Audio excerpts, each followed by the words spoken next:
আজি ভাবিছিলোঁ দেই বজাৰৰ পৰা চলকনা মাছ আনিব আৰু চলকনা মাছৰ টেঙাৰ ধুনীয়া ৰেচিপি এটা মাজত শ্বেয়াৰ কৰিম।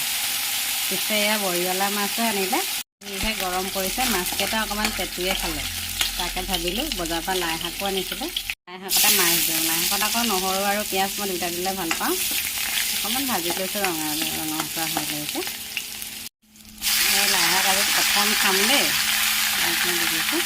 আৰু লাই শাকত হ'লে নিমখে বৰ ঠগে কাৰণে অকণমান দিছোঁ, বেছি হৈ যায় অকণমান, সেইকাৰণে একদম নিচে অকণমান হালধি দি দিওঁ। শাকত হালধি দিলে ভাল নালাগে সকলোবোৰ। মাছকেইটা দি দিলোঁ আৰু একেবাৰে শেষত এটা বস্তু দিম, সেইটো দিলে লাই শাক খাই বহুত ভাল লাগে আৰু পানীটোও নোলায়, পূৰা শুকাই থাকে, নহ'লে পানী পানী লাগে। শেষত দিয়া বস্তুটো হৈছে পিঠাগুড়ি, অকণমান পিঠাগুড়ি দি দিব লাগে, তেতিয়া লাই শাক পানী পানী নালাগে, খাবলৈও বহুত ভাল লাগে। পিঠাগুড়ি দি খাইছোঁ নাজানাবচোন, এয়া চাওকচোন আঠা আঠা নিচিনা এটা হয় আৰু পানীটো নোলায়।